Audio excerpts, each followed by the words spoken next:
मैं तो इस हालात को देखकर बहुत ही परेशान हुआ हूँ, क्योंकि ऊपर वाला भी रुकने का नाम नहीं ले रहा, बारिश नहीं रुक रही है। पता नहीं क्या चाहता है। मैं चाहता हूँ कि लोग भी इससे दुआ करें, पनाह मांगे, और जिन लोगों का नुकसान हुआ है उनकी मदद करें, और जिससे जितना हो सकता है।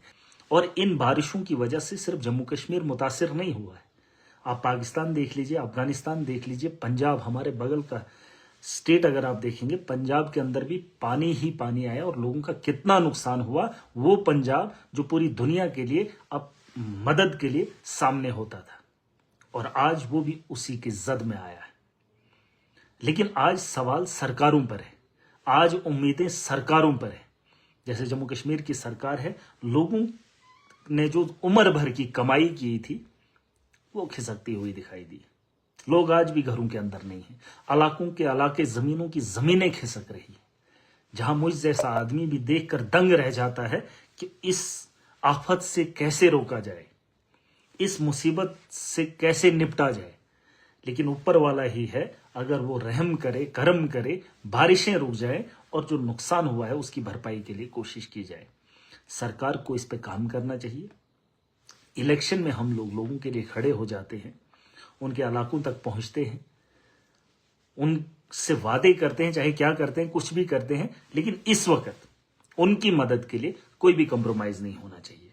फंड सेंटर से आ रही है, एमएलए के पास 4 करोड़ या जितना भी अमाउंट रहता है सीडीएफ का फंड। मैं चाहता हूं कि गाइडलाइन हमें बदलनी पड़ेगी, हमें काम करने का तरीका बदलना पड़ेगा, क्योंकि सरकारों के पास यह अधिकार होता है कि जब ऐसी आफतें आए तो आप उनमें बेहतरी के लिए हमारे हाथ खोल दिए जाए। और सरकारों को भी ज्यादातर काम इस वक्त लोगों की बेहतरी के लिए करना पड़ेगा। बहुत सारे लोगों के प्रोटेक्शन वाल निकल गए हैं, बहुत सारे लोगों की जमीनें निकल गई हैं, बहुत सारे लोगों के मकान ढह गए हैं, और सरकार 1,30,000 मुआवजा दे रही है। बहुत अच्छी बात है, ये एक अच्छा स्टेप है, लेकिन उसके अलावा भी लोगों के हालात को बेहतर करने के लिए इसमें और मजीद इजाफा करना पड़ेगा।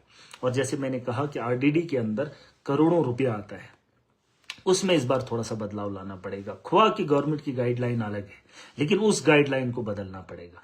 जिन लोगों के घरों के आगे से, जिनके मकान बचे हैं लेकिन आगे से खिसक चुका है, जमीन खिसकी है, पीछे से जमीन आ रही है, उन जगहों को बेहतर करने के लिए उन लोगों को काम दिया जाए, वो मटीरियल लगाए और कंक्रीट में वो बंद लगाए। अगर पॉलिसी है लोगों को बचाने की, अगर पॉलिसी है कि डेवलपमेंट करने की, डेवलपमेंट तभी होगी जब लोगों के जो बचे मकान है उन्हें बचाने के लिए कोई पॉलिसी फ्रेम की जाए।